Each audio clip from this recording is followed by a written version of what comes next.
So this is the 100-year-old plus Cablegram, and I mean, it's a simple cocktail. It's just 4 ingredients. And so before the Tiki era began, the Highball was and still is possibly the king. And the Cablegram first shows up in print in 1908 in a book called The World's Drinks and How to Mix Them by a guy named William Cocktail Bill Boothby. And Boothby was an interesting dude. He was once San Francisco's most famous pre-prohibition bartender, and then got himself elected to the California State Assembly and somehow managed to become a tailor, a real estate agent, and an actor, and then again a bartender, all in one lifetime. And he published his first cocktail book in 1891, and then the 1906 San Francisco earthquake destroyed the printing plate, so he had to start over. And the 1908 edition is the one that survived, and that's where the Cablegram lived for a long time. Now Boothby described the cocktail as a bourbon, whiskey, and ginger ale highball with a little sour added, and that's it. It's whiskey, ginger ale, a squeeze of citrus, and maybe a little bit of sugar, but that's really about as simple as it gets. And the name itself, a cablegram, that's what they used to call a telegram sent through undersea cables. And after early failures, Cyrus Field and Lord Kelvin, also known as William Thomson, oversaw the successful laying of a lasting Atlantic cable by the ship the Great Eastern in 1866, connecting Europe and North America. And now, following the Atlantic connection, a rapid expansion of submarine cables occurred, connecting Europe and London to India, Asia, and Australia. And cablegrams were exceptionally expensive, which led to the use of highly condensed codes and brevity in their messaging. And eventually they were phased out in the 20th century as telephones and later digital communication took over. And the drink got its second life in that second era in 2009 when Eric Alperin put it on the menu at the Varnish in Los Angeles. And Alperin's a bartender who'd come up through the Milk and Honey family in New York. And when he opened the Varnish, the Cablegram was one of the first drinks that he put on the menu. But instead of ginger ale, he split it into ginger syrup and club soda to better control the sweetness and the fizz. And he also switched the base from a bourbon to a rye, which gives it a little bit more bite. And it also goes by the name Rye Buck in some circles. I've talked about bucks before, but Alperin liked the name Cablegram better, and that's the one that stuck. So the rye I'll be using today is a callback to my absolute favorite show of all time, Mad Men, and we'll be using Canadian Club in honor of Don Draper himself. And for the ginger syrup, we are using Liber Co's Fiery Ginger to give it a bit more of a kick. So let's dust off those 120-year-old cocktail books and make the Cablegram. So it's an easy one today. We need 1/2 of an ounce of lime juice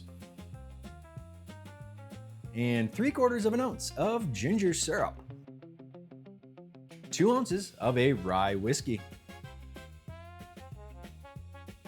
We'll shake this drink with ice and then strain over fresh ice.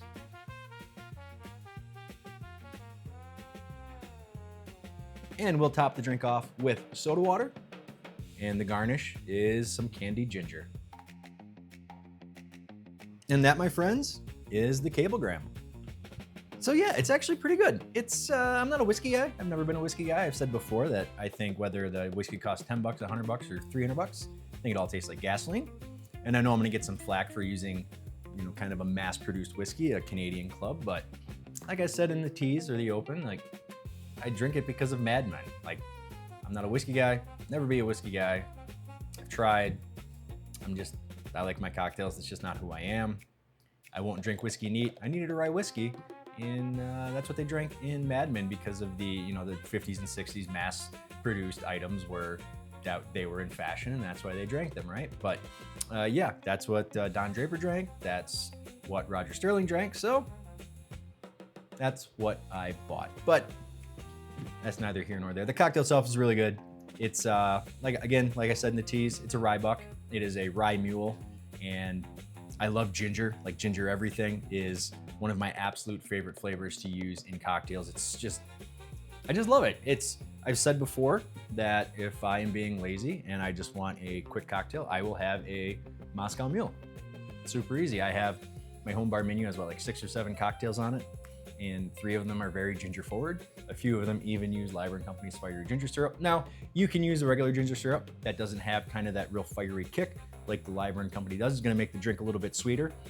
I enjoy this because it can really match that sweetness with that burn in the back of your throat. It gives it a little bit more character. So if you have ginger syrup that isn't Liber Company, use it. It'll still taste probably pretty good, but in my humble opinion, definitely run out and grab a bottle of the fiery ginger syrup from Liber Company. So that all being said, that's all I got for this one. So thank you so much for watching.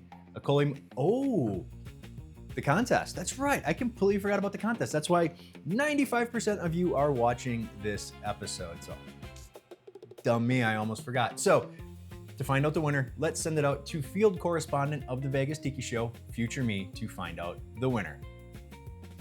Aloha, I am sitting outside enjoying a beautiful 100-degree day here in Las Vegas, drinking a Mai Tai from a vintage Don Ho glass that my buddy just got me. So I'm outside because there's a crap load of water damage in my house right now, so I have 3 industrial fans in there and I cannot film inside currently, but it gives me an excuse to be outside. So why are you here? You are here to find out who won a free copy of Coconuts and Carnage from Justin Voislov. Now, I did it in the most scientifically possible way I could. I took everybody who commented, I took all of your usernames and put them into the wheel of names. It is a high-tech, foolproof method to find out who won. So let's spin that wheel.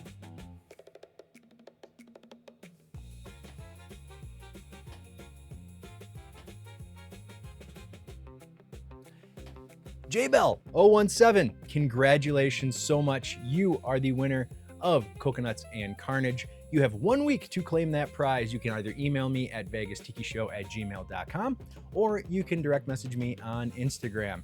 If I do not hear by next Wednesday, I'll do the wheel of names once again. So thank you so much for watching, everybody. Congratulations once again. Akoli Maluna. Cheers and enjoy.